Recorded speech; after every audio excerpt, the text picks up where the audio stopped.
बड़ी important visit है grid view. ठीक है, इंपॉर्टेंट विजिट है लिस्ट व्यू और ग्रिड व्यू। मैं क्या करता हूँ, मैं एक फ़ाइल बनाता हूँ लिस्ट व्यू, टेक्स्ट फील्ड है, उस पर क्लिक करेगा कीबोर्ड खुल जाए। टेक्स्ट फील्ड है ना, टेक्स्ट फील्ड है। भाई क्या हो गया है, खुशी ज़्यादा हो गई है। मोबाइल भी उसके ऊपर है।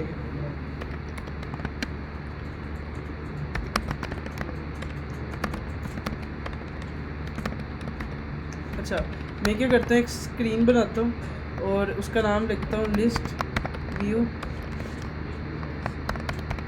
स्क्रीन, और यहाँ पे आके एक स्कैफोल्ड बॉडी। भाई तू देखेगा तुझे बताऊँ। ठीक है, मैं एक विजेट हमने पढ़ी थी लिस्ट स्टाइल, उसको यूज़ कर रहा हूँ। ठीक है ना, लिस्ट स्टाइल। ओके, इसके बाद मैं क्या करता हूँ, इसके अंदर टाइटल लेता हूँ और उसके बाद मैं कहता हूँ टेक्स्ट टाइटल टेक्स्ट, और इसके आगे मैं कहता हूँ लेट्स से नंबर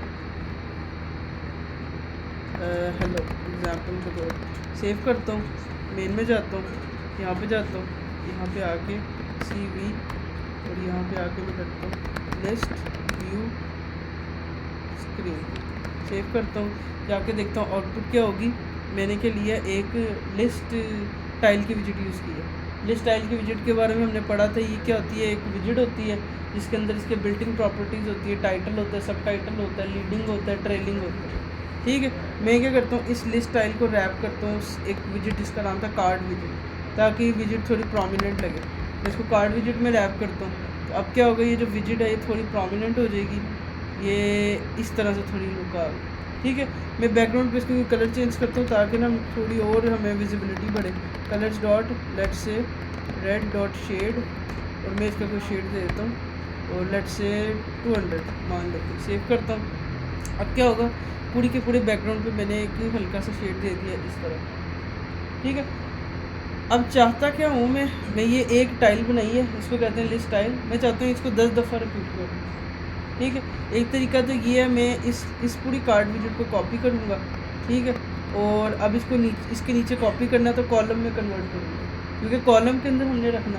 तो मैं क्या करता हूँ, इसको कॉलम में रैप करता हूँ, इसको रैप विद द विजिट, और यहाँ से इसको रैप करता हूँ डायरेक्टली कॉलम पे, यहाँ से। ठीक है, इस पूरी विजिट को कॉपी करता हूँ और इसको पेस्ट पेस्ट पेस्ट पे पेस्ट ये 3 दफ़ा पेस्ट करता हूँ। सेव करता हूँ। अब क्या होगा, एक कॉलम के अंदर एक लिस्ट स्टाइल विजिट मल्टीपल दफ़ा इस तरह आ जाएगा। ठीक है, तो अब मैं क्या करूँगा, इसको रैप करने के लिए, अब ये इतनी दफ़ा हो गई है तो ओवरफ्लो एरर आ गया। अब इसको मैं रैप करूँगा सिंगल चाइल्ड स्क्रॉल व्यू में। तो मैं इस कॉलम को रैप करता हूँ एक विजिट में जिसका नाम था सिंगल चाइल्ड स्क्रॉल व्यू। ठीक है, ये विजिट क्या करती है, स्क्रॉलिंग लेके आती है, जो हमने देखा था। अब ये यहाँ पे देखो स्क्रॉलिंग आ रहा है इसका। ये कहाँ से गया कलर, कॉलम की वजह, एक मिनट ब्लैक हो गया, ये कोई हिल गया भाई। ठीक है, तो अब इसका कर दिया। ठीक है, तो अब ये हमने चीज़ छोटी सी बना ली थी, हमने ऐसे बना ली। अब क्या सीन है, इधर हमारे पास एक विजिट है इसी के मुकाबले में। अब ये मुझे क्या करना पड़ा, पहले इस पूरे को रिपीट करना पड़ा, फिर उसके बाद मुझे उसको कॉलम में रैप करना पड़ा, फिर कॉलम में करके स्क्रॉलिंग के लिए उसमें रैप करना पड़ा सिंगल चाइल्ड। हमारे पास एक विजिट है, उसका नाम है लिस्ट व्यू। लिस्ट व्यू सिर्फ आपने कॉलम रो जैसे यूज़ करते हो, आपने लिस्ट व्यू विजिट यूज़ करना। लिस्ट व्यू का काम क्या होता है, लिस्ट व्यू के अंदर आप वही सारी चीज़ें रख दो जो आप किसी कॉलम के अंदर रखते हो। ये ऑटोमेटिकली स्क्रॉलिंग भी ऐड करेगी, ये सारा का सारा काम खुद ब खुद करेगी। मतलब ये क्या करेगी, कॉलम के अंदर हमें जो एक्स्ट्रा सिंगल चाइल्ड ऐड करना पड़ता है वो काम हमारा करेगी। ठीक है, मतलब लिस्ट व्यू एक विजिट है फ्लटर के अंदर, इसके अंदर बहुत ज़्यादा प्रॉपर्टीज़ हैं। मतलब कि आप जब भी कोई देखते हो, जैसे वो फेसबुक होता है उस पर पोस्ट स्क्रॉल हो रही होती है, आप इंस्टाग्राम पे वीडियोस देखते हो स्क्रॉल हो रही होती है, एक्चुअली वो बेसिकली लिस्ट व्यू होता है। लिस्ट व्यू होता है जो आप लिस्ट की शक्ल में स्क्रॉलिंग कर रहे हो। इसमें बिल्ट इन स्क्रॉलिंग होती है, इसके अंदर बिल्ट इन प्रॉपर्टीज़ होती है, इसके अंदर मेजर प्रॉपर्टीज़ बिल्ट इन होती है। इसके अंदर भी कॉलम की जरूरत नहीं रहेगी, ये हॉरिजॉन्टल भी हो सकती है। इसके अंदर एक्सिस की प्रॉपर्टी होती है, इसे हॉरिजॉन्टल भी कर सकते हैं। अभी मैंने क्या किया, ये कार्ड विजिट को मल्टीपल टाइम रिपीट किया। अब फ़ायदा क्या है कि अगर यहाँ पे कॉलम होता, हम क्या करते, पहले सारों को इतनी दफ़ा कॉपी करते, फिर उसको सिंगल चाइल्ड में रैप करते, फिर इतनी दफ़ा करते। अभी भी हमने ऑलमोस्ट सेम यही काम किया, हमने उसको मल्टीपल दफ़ा रिपीट किया और उसको एक लिस्ट व्यू के अंदर रखा। बट फ़ायदा ये है कि लिस्ट व्यू का एक वर्जन है जिसको हमने पढ़ना है, जो आज बड़ा इंपॉर्टेंट है।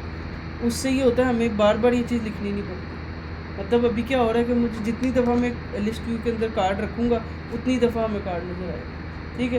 बट एक्चुअली हमें पढ़ना एक विजिट को जिसका नाम है लिस्ट व्यू बिल्डर। मैं क्या करता हूँ, इसे कमेंट करता हूँ, ये मैं इसकी बॉडी लगाता हूँ, हम यहाँ पे लिखते हैं लिस्ट व्यू डॉट बिल्डर। अब यहाँ पे एक होता है लिस्ट व्यू डॉट बिल्डर। अब ये बड़ा इंपॉर्टेंट है, बहुत इस्तेमाल है इसका यूज़ काफ़ी होगा फ्लटर के अंदर। अब ये लिस्ट व्यू बिल्डर का काम क्या होता है, आप इसके अंदर कोई भी अपना डिज़ाइन बना सकते हो और वो रिपीट होगा। मतलब आपको बार बार इस कार्ड विजिट को रिपीट नहीं करना पड़ेगा। मुझे जैसे मैंने इसको 10 दफ़ा करना तो 10 दफ़ा कॉपी कर रहा हूँ। तो एक्चुअली लिस्ट व्यू बिल्डर होता है कि अगर आपके पास सेम टाइप का डेटा है, उसको आपने मल्टीपल टाइम्स रखना है, तो आप क्या करो, उसको लिस्ट व्यू बिल्डर में रखो। जैसे स्टेटस देखते हैं या फिर हम कोई फेसबुक की पोस्ट देखते हैं, तो वो जब हम स्क्रॉल करते हैं सारों के डिज़ाइन ऑलमोस्ट सेम होता है। एक तस्वीर होती है, एक लाइक का बटन होता है, कमेंट का बटन होता है, एक सेव का बटन होता है, सारों का बटन एक जैसे ही होता है। वीडियोस यूट्यूब पे स्क्रॉल करते सब का बटन एक जैसे ही होता है, सारा डिज़ाइन एक जैसे ही होता है। वो एक दफ़ा यूज़ करते हैं और उसको रिपीट करते हैं। वो कैसे करते हैं, हम लिस्ट व्यू बिल्डर के सहारे से कर रहे हैं, ठीक है। लिस्ट व्यू बिल्डर क्या है, लिस्ट व्यू विजिट की एक मतलब एक्सटर्नल प्रॉपर्टी है। मतलब ये एक और विजिट है। ये क्या करती है, आपकी बार बार रिपीट चीज़ होने से बचाती है, हमें बार बार जो इतनी कॉपी पेस्ट करने पड़े इनसे बचाती है। अब इसको थोड़ा सा समझना होता है। लिस्ट व्यू बिल्डर के अंदर एक प्रॉपर्टी होती है आइटम बिल्डर। आइटम बिल्डर का मतलब होता है वो जो आपने चीज़ रिपीट करनी है वो चीज़ आपने आइटम बिल्डर के अंदर रखनी है। मतलब मैंने क्या ये रिपीट करना है, ये कार्ड की विजिट को रिपीट करना है, तो मैंने कार्ड की विजिट को आइटम बिल्डर के अंदर रखना, ठीक है। रखना कैसे है, आइटम बिल्डर के ऊपर जब मैं माउस को लेके जाता हूँ, उसने यहाँ पे मुझे दो चीज़ें बताई हैं। उसे दो चीज़ें चाहिए, एक कॉन्टेक्स्ट चाहिए और एक इंडेक्स चाहिए, ठीक है। अब कॉन्टेक्स्ट क्या होता है, ये बड़ा इंपॉर्टेंट सवाल है। व्हाट इज़ कॉन्टेक्स्ट, ये चीज़ क्या होती है, एनीवन कैन आंसर। कॉन्टेक्स्ट क्या होता है, जब भी हम फ्लटर के अंदर हमने देखा था, हम जब भी फ्लटर करते हैं तो यहाँ पे फ्लटर की ट्री बनती है, ट्री बनता है पूरा का पूरा फ्लटर के अंदर, कि हमारा जो सा ट्री है वो यहाँ से लेके यहाँ तक होगा। हमने लिस्ट व्यू यूज़ किया, उसके अंदर बिल्डर, स्कैफोल्ड, लिस्ट व्यू, सारी की सारी जितनी भी हमारी होती है ट्री, वो सारा का सारा बन रहा होता है। तो कॉन्टेक्स्ट जो उनसा होता है, ये क्या करता है, आपको बताता है आप किस पोजीशन पे खड़े हो।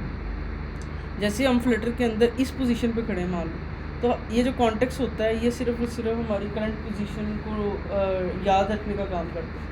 हमें इसको कुछ नहीं करना होता, हमने सिर्फ इसे लिखना होता है कि भाईजान कॉन्टेक्स्ट खुद ब खुद याद रखता है बंदा खड़ा कहाँ। मतलब मान लो आपके खड़े फेसबुक पे स्क्रॉलिंग कर रहे हो और आप बिल्कुल एंड पे चले गए, अब आपको याद होगा कि आपने कितनी पोस्ट स्क्रॉल की। तो ये लिस्ट व्यू बिल्डर जो कॉन्टेक्स्ट है, ये लिस्ट व्यू बिल्डर को बताएगा कि बंदा इधर खड़ा। तो हमने सिर्फ यहाँ पे क्या करना है, हमने इधर आके क्या करना है, इस तरह छोटी ब्रैकेट और यूज़ करना है कॉन्टेक्स्ट, और दूसरा एक वेरिएबल यूज़ करना है इंडेक्स। इंडेक्स कुछ भी हो सकता है, आई हो सकती, इधर ही कुछ भी यूज़ कर सकते हो, ये नेम कंपलसरी नहीं, ये बट एक कॉन्टेक्स्ट होना अच्छी बात है। उसके बाद हमने क्या करना है, यहाँ पे कर्ली ब्रेसेस यूज़ करनी है। तो हमने यहाँ पे आइटम बिल्डर का सेंटेक्स को पूरा कर लिया। हमने क्या करना होता है, आइटम बिल्डर के आगे दो चीज़ें देनी होती है, एक देना होता है कॉन्टेक्स्ट, दूसरा देना होता है इंडेक्स जो इंट टाइप का होना चाहिए। तो यहाँ पे हमने यही काम किया, हमने यहाँ पे एक कॉन्टेक्स्ट दिया और दूसरा हमने यहाँ पे दिया एक इंडेक्स, ठीक है। अब ये दोनों वेरिएबल जो उनसे वो यहीं पे बने, हम चाहें अच्छी प्रैक्टिस है, हम इनसे पहले इनकी डेटा टाइप बता सकते हैं। जैसे ये इंडेक्स है तो इससे पहले हम इंट लिख सकते हैं अगर किसी को ज़्यादा अच्छी अप्रोच में जाना, क्योंकि ये बाय डिफ़ॉल्ट वार होता है, ठीक है। इसके अलावा हमने इसकी टाइप देनी है, तो इसकी टाइप वो खुद बता रहा है कि इसकी टाइप है बिल्ड कॉन्टेक्स्ट, ये तो हम यहाँ पे इसकी टाइप भी लिख सकते हैं। ये ऑप्शनल होता है, टाइप लिखना ज़रूरी नहीं होता। मैं खुद लिखता तो नहीं हूँ बट सिर्फ बताने के लिए बता रहा हूँ। अभी हमने पढ़ा था कि हम किसी भी वेरिएबल से पहले उसकी टाइप लिखते हैं, तो इस तरह से आप देख सकते हो कि वेरिएबल से पहले उसकी टाइप भी हो सकती है। दूसरा मैंने एक्सटेंशन की है, ग्रीन का मतलब मोस्टली एक्सटेंशन होता है इसके। ओके, अल्लाह हाफ़िज़। टाइप होता है इसके अंदर, ओके। तो मैंने कुछ भी नहीं किया, मैंने क्या किया, लिस्ट व्यू डॉट बिल्डर लिखा है, उसके अंदर एक प्रॉपर्टी होती है आइटम बिल्डर की। आइटम बिल्डर के अंदर 2 पैरामीटर देने थे। मैंने क्या किया, सबसे पहले एक कॉन्टेक्स्ट लिया और दूसरा एक वेरिएबल लिया जिसका नाम इंडेक्स रखा। दोनों की टाइप बताई थी, मैंने टाइप भी हटा दी ताकि हमारा कोड सिंपल हो। ओके, पहला कॉन्टेक्स्ट है, दूसरा इंडेक्स है। कॉन्टेक्स्ट का क्या करता है, हमारी पोजीशन को नोट रखता है, बस हमने इसको यहाँ पे लिख देना है जो यहाँ पे पहले से डिफाइन होता है।